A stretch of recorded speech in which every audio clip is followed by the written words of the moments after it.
दोस्तों, जैसे जैसे हम इंसानों का विकास होता गया वैसे वैसे हमारे पृथ्वी के वातावरण में बहुत सारे चेंजेस होते गए।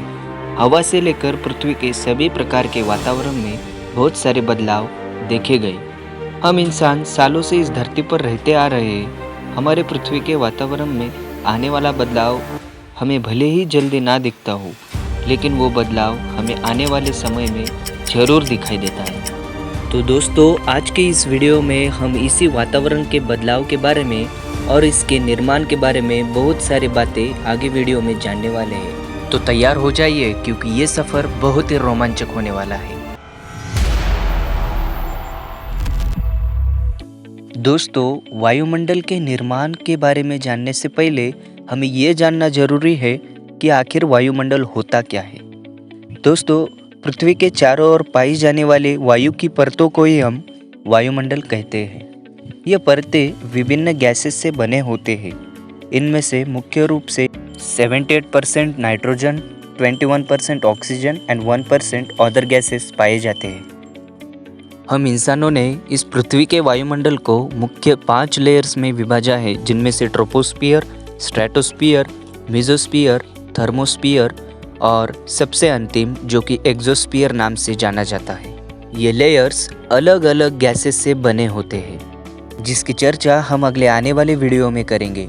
इसके लिए आपको चैनल को सब्सक्राइब करके नोटिफिकेशन को ऑन कर देना है। दोस्तों, हमने ये तो जान लिया कि वायुमंडल क्या होता है।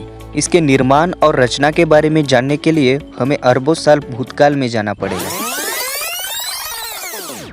आज से लगभग 4.5 बिलियन साल पहले हमारे पृथ्वी का जन्म हुआ और वायुमंडल बनने का दौर पहले 500 मिलियन साल में शुरू हुआ। वायुमंडल की रचना एक्रेशन यानी कि एक साथ वृद्धि के प्रोसेस से शुरू हुई। दोस्तों, ऐसा बिल्कुल ही नहीं कि इस वायुमंडल का निर्माण एक साथ हुआ है। इसके लिए बहुत सारे फिजिकल, केमिकल और बायोकेमिकल रिएक्शंस रिस्पॉन्सिबल हैं। जितनी जटिल ये वातावरण बनने की प्रक्रिया है, उतना ही जटिल हम इंसानों को उस प्रक्रिया के बारे में समझना, क्योंकि किसी एक प्रोसेस से इस वातावरण का निर्माण नहीं हुआ है। लेकिन हम इसे बहुत ही आसान भाषा में और विस्तार से समझने की कोशिश करेंगे। इस वायुमंडल के रचना को जानने के लिए हम इसे 3 स्तरों में विभाजेंगे: early atmosphere, ocean formation and biological era. अब एक एक करके इन सबको जानेंगे। जब पृथ्वी की रचना हुई आज से लगभग 4.5 बिलियन साल पहले, तब पृथ्वी पर कोई वातावरण नहीं था।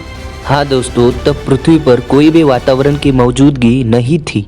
तब हमारी पृथ्वी सिर्फ एक धधकते हुए आग का गोला थी। तब पृथ्वी के सतह का तापमान 100 डिग्री सेल्सियस से ऊपर था।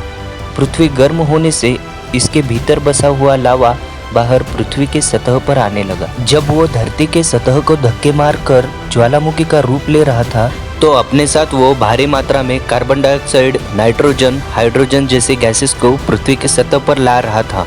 ये प्रक्रिया कई सालों तक चलती रही और धीरे धीरे करके इन गैसेस का जमाव बड़ी मात्रा में पृथ्वी के सतह पर होने लगा। जो गैसेस वजन में हल्के थे, वे पृथ्वी के सतह से ऊपर उठने लगे और एक पतले वातावरण की परत का निर्माण हुआ। हम इंसान जिस ज्वालामुखी को हमारे अस्तित्व के लिए खतरा मानते हैं, वे कभी इस वातावरण बनने का हिस्सा भी हुआ करते थे। इस पतले वातावरण के निर्माण होने के कई मिलियन साल बाद ये ज्वालामुखी शांत होते गए। वैसे वैसे हमारे पृथ्वी का तापमान गिरता गया और धरती ठंडी होती गई। वातावरण में मौजूद जलबाष्प धीरे धीरे लिक्विड में कन्वर्ट होते गए। ऐसे कई सालों की प्रक्रिया के बाद ये बाष्पायुक्त कण ठंडे होकर बारिश के रूप में पृथ्वी पर बरसने लगे और निर्माण हुआ विशाल महासागरों का। वातावरण के निर्माण के चलते आज से लगभग 300 मिलियन साल पहले इस धरती पर जीवन का पनपना शुरू हुआ। धीरे धीरे इवोल्यूशन होता गया। हल्के गैस वातावरण में ऊपर की ओर जाने लगे और वजन में जो भारी थे, वे पृथ्वी के सतह पर रहकर अलग अलग बायोकेमिकल प्रोसेस में इन्वॉल्व होते गए। उत्क्रांति के चलते पृथ्वी का रूप बदलता गया और पृथ्वी पर वातावरण का निर्माण होता गया। दोस्तों, ये वातावरण बनने की प्रक्रिया सुनने में जितनी आसान थी, उससे कई गुना अधिक कठिन उसके बनने की प्रक्रिया रही होगी। आज हम जो भी है इस वातावरण के ही बदौलत है। आज इस पृथ्वी पर जिसकी भी मौजूदगी है, वो सिर्फ इस वातावरण के ही बदौलत अपना अस्तित्व टिके हुए है। तो दोस्तों ये थी कहानी वायुमंडल निर्माण होने की। हमने आज जो भी इस वीडियो में जाना, जो भी देखा, उम्मीद करता हूँ कि आपको पसंद आया होगा। ऐसे ही इन्फॉर्मेटिव वीडियो के लिए नोटिफिकेशन को ऑन करना ना भूलें और वातावरण के निर्माण के बारे में आपकी क्या राय है कमेंट बॉक्स में लिखना ना भूलें। तो मिलते हैं अगले सफ़र में, तब तक के लिए नमस्कार।